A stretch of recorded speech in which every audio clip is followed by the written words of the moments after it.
1210 रुपये आएगा, यानी कि अमाउंट वही, प्रिंसिपल अमाउंट वही, यहाँ पे 1000 रुपये, यहाँ पे 1000 रुपये, यहाँ पे भी 1000 रुपये, लेकिन जो इंटरेस्ट यहाँ पे आ रहा है 210 रुपया और यहाँ पे इंटरेस्ट आ रहा है 200 रुपया। ये बेसिक डिफरेंस हुआ। और फार्मूला एक बार नोट कर लो। एस आई के केस में ये फार्मूला PRT/100, ये पहला फार्मूला। और CI वाले केस में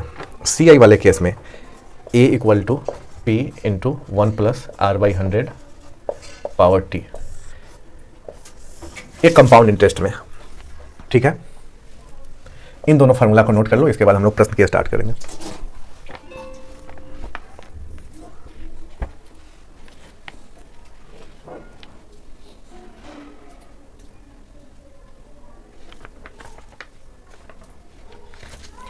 और जब कंपाउंड इंटरेस्ट का सवाल आए तो कोशिश करना कि फार्मूला ना लगाकर बेसिक वे में बनाया जाए। एप्टीट्यूड का कोई ऐसा क्वेश्चन नहीं है जो बेसिक वे में सॉल्व नहीं किया जा सकता है, और सबसे बेहतर तरीका वही होता है फार्मूला ना लगा के उसे प्रैक्टिकल वे में सॉल्व किया जाए, यानी व्यवहारिक रूप में उसे सॉल्व किया जाए। जैसे देखो यहाँ कंपाउंड इंटरेस्ट, यहाँ पे अपना प्रिंसिपल अमाउंट 1000 है, तो ऐसे 1000 को लिख डालो और 2 साल के लिए है। इसमें मैं SI भी क्लियर करूंगा और CI भी क्लियर करूंगा।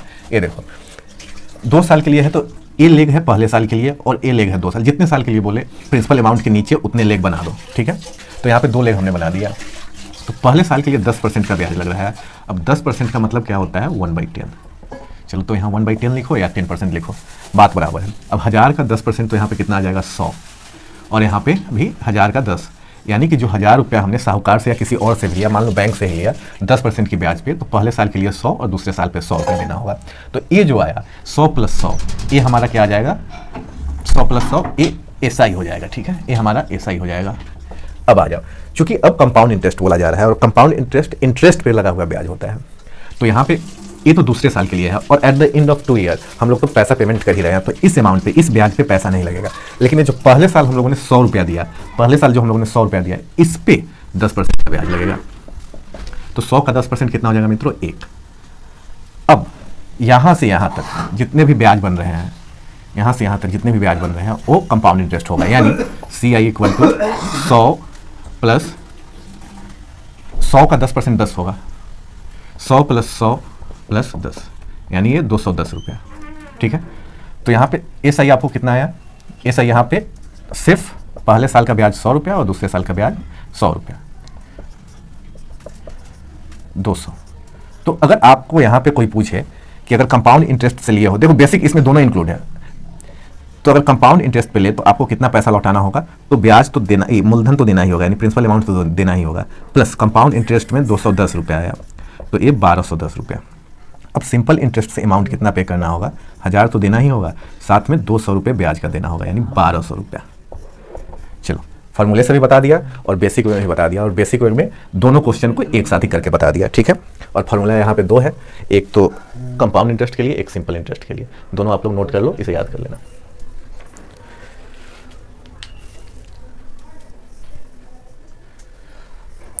अब मैं कुछ क्वेश्चन कराऊंगा जिसमें मैं क्वेश्चन बोल दूंगा और उस क्वेश्चन को डेटा के फॉर्म में बोर्ड पे लिख दूंगा, आप लोगों को क्लियरली समझ में आ जाएगा।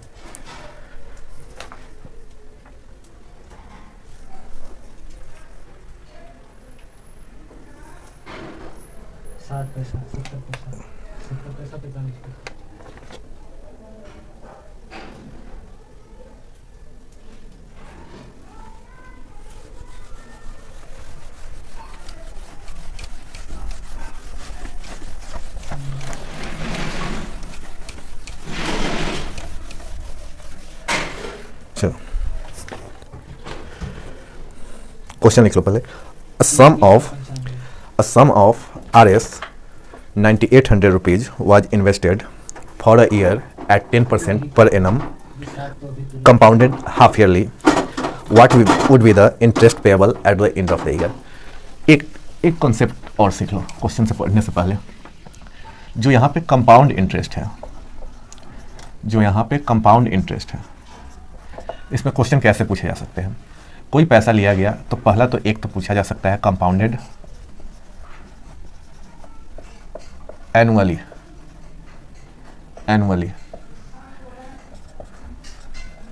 कंपाउंडेड, थोड़ा स्पेस दे देता हूँ, 2 नंबर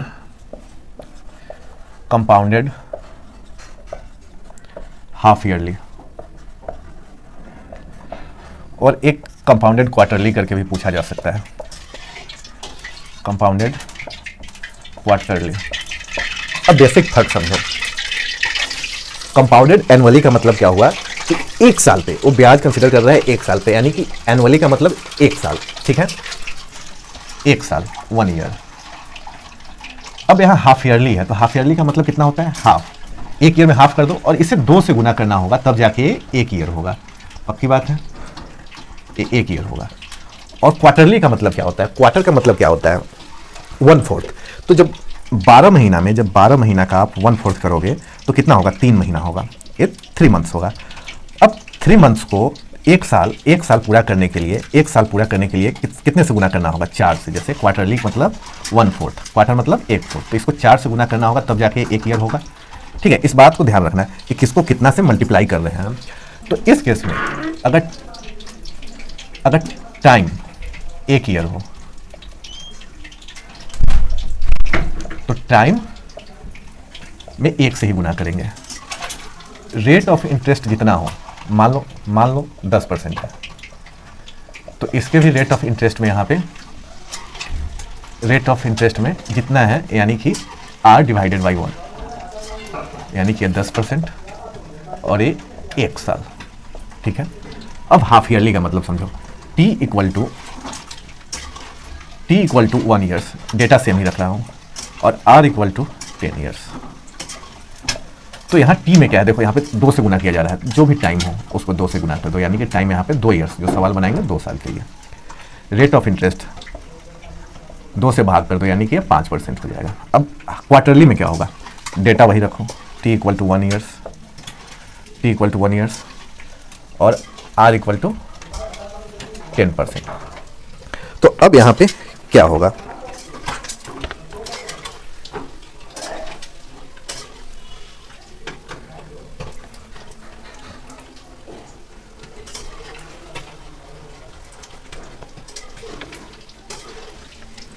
अब यहाँ पे क्या होगा, देखो टाइम को मैंने क्या बताया, 4 से गुना करना होगा, यानी T × 4, और रेट ऑफ इंटरेस्ट को क्या करना होगा, रेट ऑफ इंटरेस्ट को 4 से डिवाइड कर देना होगा। तो यहाँ पे ये कितना हो जाएगा, 4 ईयर्स, और यहाँ पे 10/4, यानी कि 2.5%। बस इस फर्क को समझो, नोट डाउन ही कर लो। यानी कि कोई चीज़ अगर कंपाउंडेड एनुअली होता है, एनुअली मतलब 1, तो टाइम और रेट में कोई फर्क नहीं होगा। कंपाउंडेड हाफ ईयरली हो तो टाइम डबल हो जाएगा, रेट ऑफ इंटरेस्ट आधा हो जाएगा। कंपाउंडेड क्वार्टरली हो तो क्वार्टरली का मतलब 1/4, तो टाइम को यहाँ 4 गुना कर देंगे और रेट ऑफ इंटरेस्ट को 4 से डिवाइड कर देंगे। बस इतना बेसिक नॉलेज था काफ़ी किसी भी सवाल को सॉल्व करने के लिए।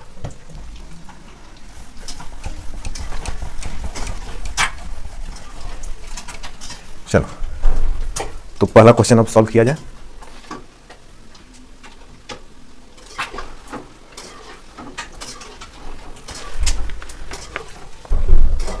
क्वेश्चन सर मैंने लिखवा दिया, एक बार और लिख लो। A sum of Rs 9800 was invested for a year at 10% interest per annum compounded half yearly, what will be the interest payable at the end of the year.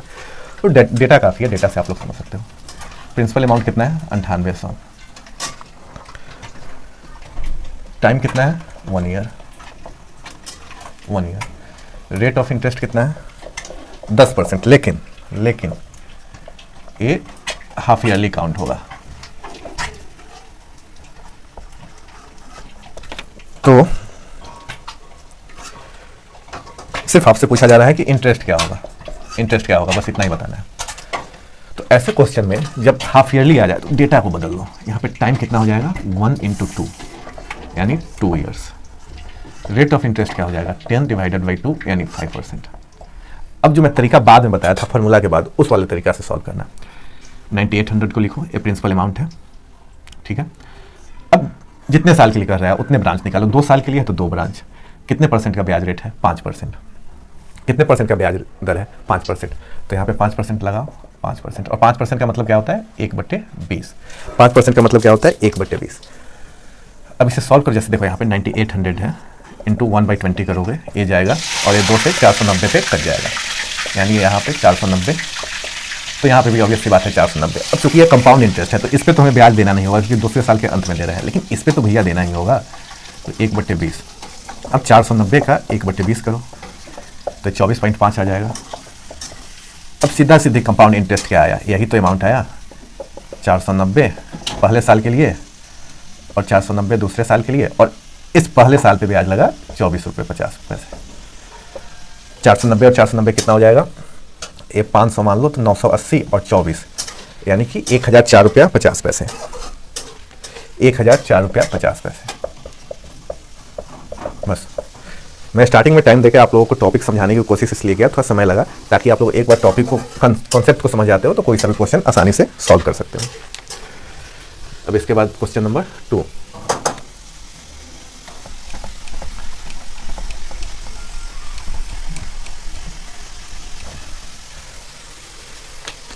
Starting में जो एरर था वो फार्मूला में वो ध्यान रख लेना, A = P into होता है, यहाँ P इंटू 1 + R/100 का पावर T, ध्यान रखना। अब दूसरा क्वेश्चन देखो, हमारे पास कोई प्रिंसिपल अमाउंट है 500 रुपया, टाइम है 3 साल, और इस 3 साल में ये जो पैसा है ये 545 रुपया हो जाता है, ठीक है। तो हमें रेट ऑफ इंटरेस्ट क्या होगा वो बताना है। रेट ऑफ इंटरेस्ट क्या होगा, ये हमको बताना है। तो ऐसे क्वेश्चन में क्या करना है, जब तुम्हें प्रिंसिपल अमाउंट पता है और जो ब्याज सहित जो पैसे लौटा रहे हो वो पता है, तो इससे हम तो इंटरेस्ट निकाल सकते हैं ना, इससे हम इंटरेस्ट निकाल सकते हैं। यानी कि जो अमाउंट पेड था, amount paid minus principal amount, यानी कि जो अमाउंट टेकन था, तो यहाँ पे 545 माइनस 500, तो इंटरेस्ट इस तरह से 45 रुपया आ गया। जब इंटरेस्ट आ गया तो बेसिक फॉर्मूला लगा दो, PRT/100। SI कितना है भाइयों, 45, principal amount 500, rate of interest यही तो निकालना है, रेट ऑफ इंटरेस्ट, और टाइम कितना है 3 और डिवाइडेड बाई 100। यहाँ 5 से 9 कटेगा और फिर 9 3 से कट जाएगा, यानी कि रेट ऑफ इंटरेस्ट 3%। इतने आसान क्वेश्चंस आते हैं एग्जामिनेशन में, और ये सारे क्वेश्चन किसी न किसी एग्जाम में आए हुए क्वेश्चन हैं। चलो अब तीसरा क्वेश्चन देखते हैं, तीसरा क्वेश्चन क्या आने वाला है।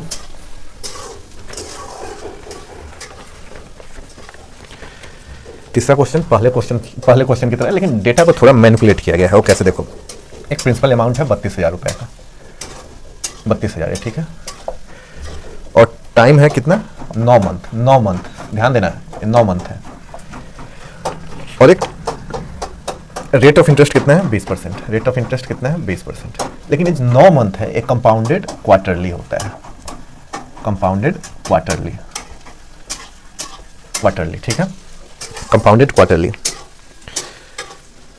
तो हमसे पूछा जा रहा है कि यहाँ पे अमाउंट कितना होगा। अमाउंट का मतलब जो हमारा प्रिंसिपल अमाउंट है और इंटरेस्ट के साथ जो पैसा आया वो। देखो कैसे सॉल्व करेंगे। एक तो 32,000 रुपया लिया गया है 9 महीने के लिए, और ये 9 महीने में कंपाउंडेड क्वार्टरली होता है, और रेट ऑफ इंटरेस्ट कितना है 20%। तो हमें अमाउंट बताना है कि ब्याज सहित कितना पैसा लौटाना होगा। तो कंपाउंडेड क्वार्टरली है, यानी कि जो टाइम होगा उसको हम 4 से गुना कर देंगे, और जो रेट ऑफ इंटरेस्ट होगा उसको 4 से डिवाइड कर देंगे। 9 महीने का मतलब क्या होता है, 9/12 वर्ष। अब 4 से इसके गुना करोगे तो 4, 3 और 3 से जाएगा 3, यानी कि 3। रेट ऑफ इंटरेस्ट कितना था, 20/4 है, यानी कि ये तो निकल के आ गया अपना 5%। अब इन दोनों डाटा का यूज करके बना लो। एक तो 32,000, 3 ईयर्स आ गया, क्वार्टरली कर रहा है, तो 3 ब्रांच इससे निकालो। ब्याज कितना लग रहा है 5%, और 5% का मतलब क्या होता है 1/20, 1/20। अब 32,000 का 20 से यहाँ से करोगे तो ये 1,600 रुपया यहाँ पे आएगा। पहले साल में 1,600 रुपया देना होगा, दूसरे साल में भी 1,600 देना होगा, तीसरे साल में भी 1,600 देना होगा। अब यहाँ पे तीसरे साल पे ब्याज नहीं लगेगा, लेकिन पहले और दूसरे साल पे ब्याज लगेगा। अब इसको दूसरे साल पे ब्याज लगेगा कितना, 1/20, तो ये 80 रुपया। इस पे भी ब्याज लगेगा 1/20 तीसरे साल के लिए, तो ये 80 रुपया। और पहला से दूसरा साल जाने पे भी ब्याज लगेगा कितना, 80 रुपया। अब ये दूसरे साल ही, अभी तीसरा साल आया नहीं है, यानी कि इस 80 पे भी ब्याज लगेगा। कितना लगेगा, रेट तो वही है 1/20। इसका मतलब क्या होता है 5%, तो यहाँ से 4 रुपया देना होगा। बस बेसिक कंसेप्ट आपका क्लियर है, कोई इशू नहीं आएगा। अब 3 साल के लिए है तो पहले साल के लिए 1600 का ब्याज, दूसरे साल के लिए 1600 और तीसरे साल के लिए 1600, और 3 साल के बाद हमें पेमेंट ही करना है, तो यानी कि इस 1600 पे कोई ब्याज नहीं देना होगा। लेकिन जो दूसरे साल में 1600 दिया ब्याज, तो 1 साल ही बचा हुआ, यानी उस 1600 पे 1 साल के लिए और ब्याज लगेगा 5% के रेट ऑफ इंटरेस्ट से। तो ये 80 रुपये आया। अब यहाँ 1600 है, इस पर पहले साल दूसरे साल पर ब्याज लगेगा और इस अमाउंट का तीसरे साल के लिए भी ब्याज लगेगा। तो दूसरे साल के लिए 80 रुपया और तीसरे साल के लिए 80 रुपया। अब ये तो तीसरा साल का कोई ब्याज नहीं लगेगा, तीसरे साल में आ गया तो तीसरे साल के एंड में तो हम पैसा ही दे रहे हैं, तो उस पर कोई ब्याज नहीं देना है। लेकिन यहाँ दूसरे साल है तो 1 साल और बचा हुआ है, तो इस 80 का भी 4 रुपये ब्याज देना होगा। तो यहाँ से CI कितना आएगा, 1600 3 बार देना पड़ रहा है, तो 1600 × 3 प्लस 80 रुपये भी 3 बार देना पड़ रहा है, तो 80 × 3 और 4 रुपये एक बार, कितना हो गया 4800 प्लस 240 प्लस 4। इसे आप सॉल्व करोगे तो कितना आ जाएगा 4 4 5044 रुपये।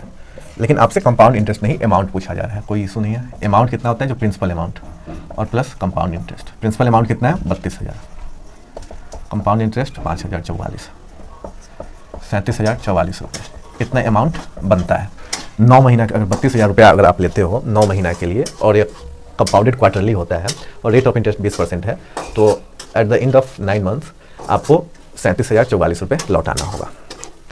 तो कंपाउंड इंटरेस्ट पे पैसे देके लोग ऐसे पैसे कमाते हैं।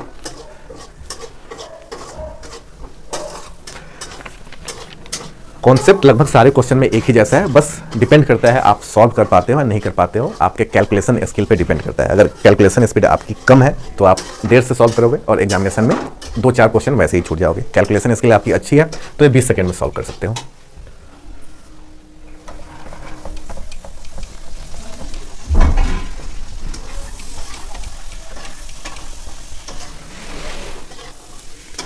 अब question number 4, question number 4 note कर लो। If sum of ₹800 invested at 10% per annum interest compound half yearly amounts to ₹9261, then what is the time period. इसमें टाइम पीरियड बोल रहा है, तो अब ये बेसिक फार्मूला से आप कर सकते हो, या जो मैं लॉजिक बताया उससे भी। प्रिंसिपल अमाउंट कितना है 8,000, कितना 8,000। रेट ऑफ इंटरेस्ट कितना है 10%, लेकिन ये कंपाउंडेड हाफ ईयरली है, कंपाउंडेड हाफ ईयरली। अब कंपाउंडेड हाफ ईयरली का मतलब है कि इसको 2 से डिवाइड करना होगा, जो टाइम होगा उसको 2 से गुना करना होगा। तो ये बढ़ के कितना हो जाता है 9261 रुपया। तो हमसे पूछ रहा है कि कितने टाइम में 9261 रुपया हो जाएगा। ठीक है, अब स्टार्टिंग में मैं एक फॉर्मूला आपको बताया था, शायद उसमें साइन गलत लिखा गया था, उसको इग्नोर करना और मल्टीप्लिकेशन का साइन डालना। अब यहीं पे मैं मॉडिफिकेशन करता हूँ। देखो प्रिंसिपल अमाउंट कितना है 8,000, ये कितना है 9261। अगर कंपाउंडेड हाफ ईयरली हो तो रेट ऑफ इंटरेस्ट कितना हो जाता है, आधा हो जाता है, यानी कि ये 10/2 हो जाएगा, 5%। और टाइम कितना हो जाएगा, टी है तो मान लो ये t × 2 यानी 2t हो जाएगा। ठीक है, क्योंकि टाइम तो पता ही नहीं है, तो यहाँ पे कितना लिखूँ 5/100 और यहाँ पे t की जगह पे 2t। अब इसे ज़रा सॉल्व करो आप। 8,000 को नीचे लाओ, इसको नीचे यहाँ लाओ, 8,000 ये 20 से जाएगा तो 21/20 और 2t। अब याद करो सर्ट्स ऑफ इंडेसेज, यहाँ पे पावर है और यहाँ पे बेस में कुछ है, तो कोशिश करो कि यहाँ पे जो बेस है यहीं पे आ जाए। तो अगर 21/20 का क्यूब करेंगे तो ये रिजल्ट आ जाएगा और अपना बेस भी बराबर हो जाएगा। तो 2 क्लास पहले मैं सर्ट्स ऑफ इंडेसेज में आपको बताया था कि जब बेस सेम हो, एक बार और देख लो, जब बेस सेम हो और पावर डिफरेंट हो तो पावर आपस में इक्वल हो जाते हैं। तो यहाँ पे 3 = 2t हो जाएगा। तो t = यहाँ पे क्या आ जाएगा मेरे, तो 3/2 यानी कि हाफ ईयर्स, 1 साल और हाफ ईयर्स यानी 1.5 साल अपना उत्तर आ जाएगा। ठीक है,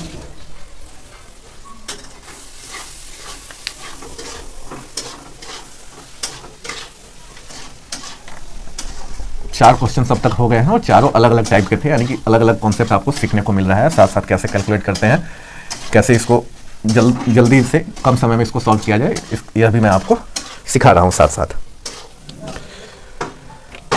अब क्वेश्चन आ जाओ, एक और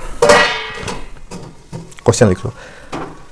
Anita has deposited ₹400, Anita has deposit ₹400 with the bank for 2 years at the rate of interest 6.25%, what will be the total amount that Kavita will receive at the end of 2 years? तो 2 साल के बाद ये अमाउंट कितना होगा ये आपको बताना है। ऐसे जब क्वेश्चन है तो डायरेक्ट आप एक फॉर्मूला लगा दो, PRT। ठीक है, P आपको पता है 4000, R पता है, T भी पता है।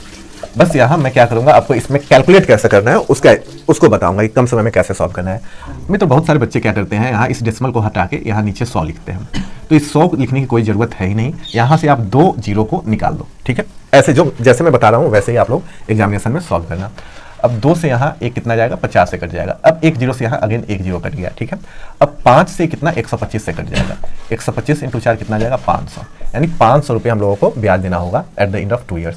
तो 2 साल के बाद अमाउंट कितना हो जाएगा, एक तो 4000 ये अपना प्रिंसिपल अमाउंट प्लस 500 अपना सिंपल इंटरेस्ट। तो अनीता को 2 साल के बाद बैंक से 4500 रुपये मिलेगा।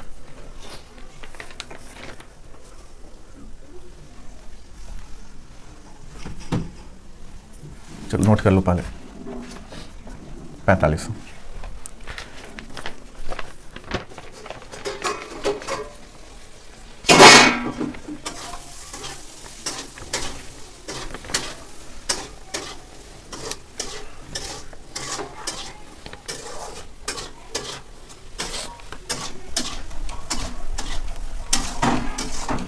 अगला क्वेश्चन लिखो, on simple interest a certain sum becomes 3400 rupees at 12% per annum in 3 years, find the सम।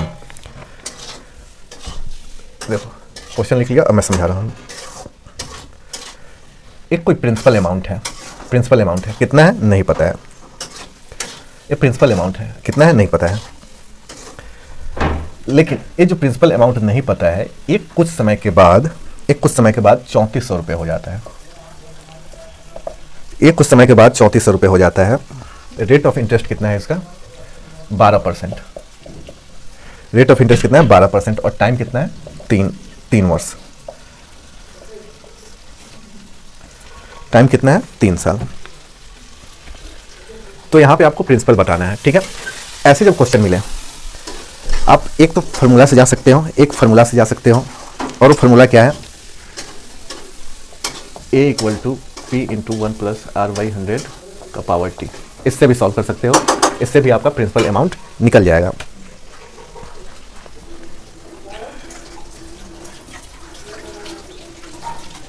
नहीं, लेकिन ये तो सिंपल इंटरेस्ट से है ना, तो A = P + SI करना होगा, P + SI। तो यहाँ अमाउंट और प्रिंसिपल कितना है पता नहीं, और SI में फिर PRT/100 करके जाना होगा। चलो अब बढ़ गया तो सॉल्व ही कर देता हूँ। 3400 P + P × 12 × 3/100। अब 2 से 6 पे जाएगा और ये 50 पे जाएगा, तो P + 6P 18P / 50।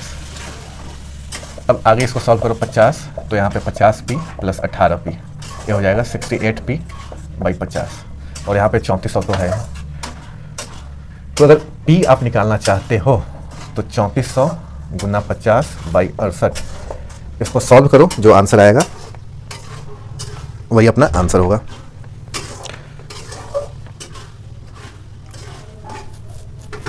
एक तो मैं देख रहा हूँ कि 17 से आसानी से जाएगा, 17 4 = 68, और यहाँ से 200, और यहाँ 4 से ये जाएगा 50 पे, तो ये 2500 रुपये आ जाएगा। यानी कि प्रिंसिपल अमाउंट कितना रहा होगा, 2500। प्रिंसिपल अमाउंट कितना रहा होगा, 2500। ठीक है, और दूसरा क्या तरीका था, दूसरा तरीका यह था कि 1 साल पे कितना लग रहा है, 12%। तो यही चीज़ 3 ईयर्स पे कितना होगा, 3 ईयर्स पे 36%। ये ज़्यादा आसान है, तो 36% तो हम ब्याज दे रहे हैं, लेकिन ओरिजिनल में 100 रुपये और था, 100%। तो ये जो 136% है, इसी की वैल्यू तो यहाँ पे 3400 रुपये है। तो अगर आप यहाँ से 100% की वैल्यू निकाल लेते हो, यानी 3400/136 × 100, तब भी आपका इतना ही वैल्यू आएगा। बल्कि इतना आएगा क्या, इतना ही है, डेटा सेम ही आ गया। यहाँ 2 से कर दो, ये 68 और 50, देखो एग्जैक्ट यही चीज़ आ गया। तो चाहे तुम फार्मूले से कर लो या बेसिक तरीके से कर लो, आंसर वही आना है। बेसिक से क्या होता है, ऐसे करोगे तो काफ़ी जल्दी है अपना उत्तर आ जाएगा।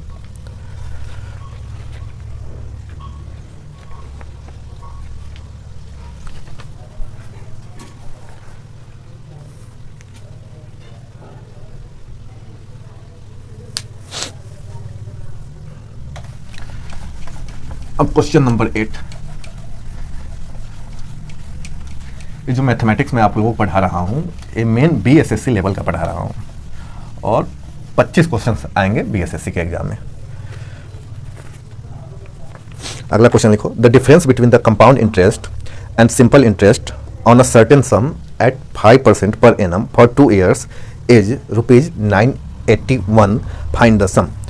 क्वेश्चन यहाँ पे मैंने लिख रहा हूँ, सिर्फ डेटा लिख रहा हूँ, लेकिन अगर आप कैप्शन ऑन करके देखोगे तो क्वेश्चन आपको यूट्यूब पे दिखाई देगा, क्योंकि मैं क्वेश्चन बोल दे रहा हूँ। तो कैप्शन ऑन करने का भी ऑप्शन आता है, उसे आप लोग ऑन करके क्वेश्चन लिख सकते हो। तो देखो क्या है कि कोई एक प्रिंसिपल अमाउंट है, ठीक है, कोई एक प्रिंसिपल अमाउंट है जो कि हमें नहीं पता है, ये पता है, जो कि हमें नहीं पता है और इसी चीज़ को हमें निकालना है। और पता क्या है वो चीज़, देखो डिफरेंस पता है कंपाउंड इंटरेस्ट का, ये 2 साल, और सिंपल इंटरेस्ट का 2 साल, इन दोनों का डिफरेंस 981 है। मतलब कोई एक जो पैसा है जो कि हमें नहीं पता है, यही चीज़ निकालना है, लेकिन ये पता है कि उसी पैसा का अगर 2 साल का कंपाउंड इंटरेस्ट और 2 साल का सिंपल इंटरेस्ट निकाला जाए तो उन दोनों के बीच का डिफरेंस 981 रुपया आता है 2 साल के लिए। तो ये तो पता लग गया कि टाइम 2 साल है। रेट ऑफ इंटरेस्ट कितना है, 5%। अब यहां पे कंपाउंडेड एनुअली, हाफ ईयरली या क्वार्टरली नहीं दिया गया है, तो एनुअली ही हम लोग कंसीडर करेंगे, ठीक है फ्रेंड्स। ऐसे क्वेश्चन में जहां पे प्रिंसिपल ना दे और कंपाउंड इंटरेस्ट का जिक्र हो और वो रेट ऑफ इंटरेस्ट दे दे, तो सबसे पहले यहां से हम रेट ऑफ इंटरेस्ट को पिक करते हैं। वही काम करो आप लोग, रेट ऑफ इंटरेस्ट यानी 5% को पिक करो। अब ये परसेंटेज के फॉर्म में है तो इसे फ्रैक्शन में मारो। अब फ्रैक्शन वाले में जो डिनोमिनेटर आया, डिनोमिनेटर का स्क्वायर कर दो। तो अगर डिनोमिनेटर का स्क्वायर करते हो 20 का स्क्वायर तो 400 आएगा। अब इसी 400 को कंसिडर करके हम लोगों को सवाल सॉल्व करना है। तो मान लो कि 400 अपना प्रिंसिपल अमाउंट हो गया, मान लो, माना गया है, आर्बिट्ररी है, ठीक है। तो 400 का यहाँ से 2 साल के लिए, यहाँ से सिंपल इंटरेस्ट और कंपाउंड इंटरेस्ट दोनों निकल जाएगा। 5% का मतलब 1/20, तो 400 का 1/20 20, और यहाँ से भी 20, और ये तो दूसरे साल पे है तो यानी कि इस पे अब ब्याज नहीं लगेगा, लेकिन इस पे लगेगा 5%, तो 1 रुपया। तो यहाँ पे CI कितना आया, 41 क्यों आया, चलो डिटेल में लिख लो, 20 + 1, और CI कितना आएगा, सिर्फ 20 + 20, यानी ये तो 41 आएगा और ये 40, ठीक है। अब एक्चुअल में इन दोनों का डिफरेंस 981 है, और यहाँ पे डिफरेंस मान लो ये 41 यूनिट मान लो, -40 यूनिट, ये 1 यूनिट आया ना, और इस 1 यूनिट का वैल्यू कितना है, 1 यूनिट की वैल्यू कितना है, 981। तो जो अमाउंट हम लोगों ने माना है 400, इसको 981 से गुना कर दो तो प्रिंसिपल अमाउंट हमें मिल जाएगा, यानी कि 4 × 1 = 4, 4 × 8 = 32, कैरी 3, 4 × 9 = 36, और कैरी 3 था तो +3, और 2 0, यानी 3,92,400 रुपीज़ प्रिंसिपल अमाउंट रहा होगा।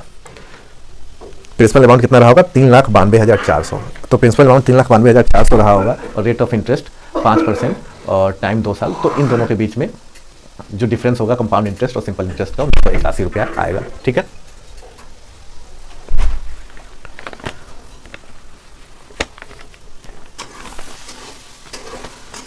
क्वेश्चन को लिखना हो तो कैप्स ऑन करना, मैं क्वेश्चन बोल दिया कर रहा हूं और आप लोग नोट कर लेना, नीचे कैप्शन में लिखा हुआ आएगा। और कब आएगा, जब आप कैप्शन को ऑन करोगे तब, क्योंकि अब वो ऑटो जनरेटेड है और यूट्यूब के सारे वीडियोज में आ रहे हैं। क्वेश्चन लिखो, a sum of Rs 7500 amounts to Rs 11,700 in 8 years at a certain rate of simple interest, find the rate of interest per annum। Question हो गया। अब आ जाओ, डेटा लिखता हूं मैं और आप लोगों को क्वेश्चन भी समझाऊंगा। देखो, एक प्रिंसिपल अमाउंट है 7500, 7500, और कुछ दिन के बाद ये जो अमाउंट है 11,700 हो जा रहा है। कितने दिनों में? 8 सालों में। 8 सालों में एट अ सर्टेन रेट, यानी कि रेट हमें नहीं पता है, तो हमें रेट ऑफ इंटरेस्ट निकालना है। तो एक चीज़ बताओ, ऐसा रिपीटेड क्वेश्चन है, एक और बताया था, जब आपको प्रिंसिपल अमाउंट पता है और अमाउंट पता है यानी ब्याज देने के बाद, तो इससे इंटरेस्ट निकाला जा सकता है ना, बिल्कुल निकाला जा सकता है। ए माइनस बी, यानी 11,700 माइनस 7,500 कितना आएगा? 0 में से 0, 7 में से 5 घटेगा तो 2, और 11 में से 7 घटेगा तो 4200 रुपये। ये 4200 रुपये अपना इंटरेस्ट आ गया। अब हमें सिर्फ रेट ऑफ इंटरेस्ट निकालना है। तो फ्रेंड्स अब कुछ करने की ज़रूरत है ही नहीं, PRT वाला फार्मूला लगा दो। देखो यहाँ से ए 4200, पी कितना है? 7500, आर निकालना है फ्रेंड्स, और यहाँ से 8 और 100, ठीक है।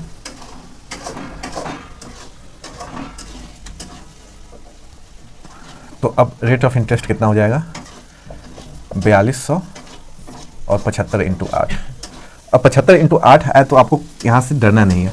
अब देखो 75 को 10 से गुना करोगे तो कितना आएगा? 750, और 75 दुगुना 2 करोगे 150, तो यानी 75 अट्ठे 600 आ जाएगा। अब 600 आ गया तो ये 7 से ऐसे ही कट जाएगा 7, यानी रेट ऑफ इंटरेस्ट अपना 7% आ गया, ठीक है। अब इसके बाद आखिरी क्वेश्चन, यार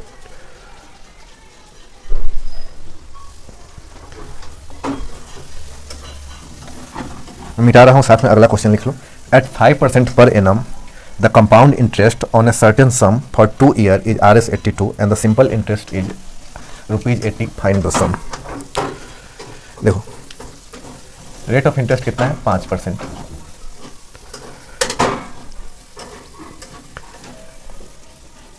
प्रिंसिपल कितना है? पता नहीं है, लेकिन CI पता है 2 साल के लिए कितना है? 82, और SI कितना है? 2 साल के लिए 80 रुपया, ठीक है। तो हमसे पूछा जा रहा है सम कितना है, यानी प्रिंसिपल अमाउंट कितना है, ये पूछा जा रहा है। मित्रों मैं बताया हूँ आपको कि जहाँ पे प्रिंसिपल अमाउंट ना दिया हो और रेट ऑफ इंटरेस्ट दिया हो, तो सबसे पहले आपको पिक करना है रेट ऑफ इंटरेस्ट, यानी कि ये 5%, और इस परसेंटेज को फ्रैक्शन में लाना है, तो 1/20 आएगा। अब इसमें जो डिनोमिनेटर का क्या करना है, अब डिनोमिनेटर के साथ क्या करना है वो टाइम पे डिपेंड करता है। तो चूंकि यहाँ पे टाइम कितना है? 2 साल है। टाइम 2 साल है तो डिनोमिनेटर को स्क्वायर करेंगे। अगर टाइम 3 साल रहता है तो डिनोमिनेटर का क्यूब करते हैं। अगर टाइम में 4 साल रहता तो क्या करते हैं? डिनोमिनेटर का स्क्वायर मतलब क्वाड्रपल करते हैं। क्वाड्रपल मतलब उसका पावर 4, नहीं क्वाड्रपल का मतलब होता है 4 गुना होता है। उसका मतलब denominator raise to the power 4, यानी 20 का पावर 4 करते हैं। तो यहाँ पे हालांकि तो 2 ही दिया है, तो इसको 2 ही स्क्वायर ही करना है। तो 20 का स्क्वायर कितना होगा? 400, ठीक है। तो अब इस 400 को कंसीडर करके काम करना है। अब जितना टाइम दे उतने ब्रांच निकालो, यानी 2 साल तो 400 के 2 ब्रांच, और ये 400 एक्चुअल नहीं है। अब जो हमारा बाद में आंसर आएगा उसको और इसको दोनों को साथ लेके हम लोग रियल आंसर प्राप्त करेंगे। तो 400 का मानो यहाँ पे 5% और यहाँ भी 5%, और 5% का मतलब 1/20, तो 400 इंटू 1/20 तो 20 रुपया, यहाँ भी 20 रुपया। अब 20 रुपये पे 5% लगा दो तो 1 रुपये। तो यहाँ पे CI कितना आ गया? 20 प्लस 1 यानी कि 41। SI कितना आ गया? 20 प्लस 20 यानी 40, ठीक है। अब किसी एक से कर लो, यानी कि इस 41 जो हम निकाले 400 को लेकर, जो मैंने निकाला 400 को लेकर, उसका एक्चुअल में 82 है। यानी मान लो 41 यूनिट की वैल्यू 82 है, तो 1 यूनिट की वैल्यू कितनी आएगी? 2। तो हमें क्या करना है? बस जो यहाँ पे हम लोगों ने कंसीडर किया था उसको 2 से गुना कर दो, यानी 800 रुपया अपना प्रिंसिपल अमाउंट होगा, ठीक है। तो यहाँ पे 1 यूनिट की वैल्यू 2 आया, तो सीधे 400 यूनिट की वैल्यू 400 इंटू 2। अगर आप SI को भी कंसीडर करके बनाते हो तब भी इतना ही आएगा। देखो कैसे, SI की वैल्यू यहाँ पे 40 है, यानी 40 यूनिट, और यहाँ पे किसके बराबर है? 80 के बराबर। तो 1 यूनिट से कितना आया? 80/40 यानी 2। यहाँ से भी 2 आया, तो यहाँ से भी आंसर कितना ही आएगा? 800 ही आएगा, यानी कि 400 यूनिट इक्वल टू 2 × 400। दोनों केस में हमारा आंसर 800 ही आ रहा है। अब इतना क्वेश्चन सफिशिएंट है या और क्वेश्चंस कराओ? चलो इतना सफिशिएंट है, मिलते हैं अगले सेशन में। देखो मैं अब तक आप लोगों को क्या करा चुका हूँ? Number system, HCF and LCM, simplification, decimal and fraction, shirts and indices, ratio and proportion, percentage, और आज इंटरेस्ट माने दोनों, कंपाउंड इंटरेस्ट और सिंपल इंटरेस्ट। तो इससे मिलता जुलता टॉपिक अब एक बच रहा है प्रॉफिट एंड लॉस। अब प्रॉफिट एंड लॉस मैं आप लोगों को करा दूंगा। उसके बाद जो बचे हुए टॉपिक है जैसे speed, time and distance, time and work, average, edges, वो एक साथ निपटा दूंगा। अगला टॉपिक अपना profit and loss most probably रहने वाला है। ठीक है, मिलते हैं अगले सेशन में। जय हिंद, जय भारत।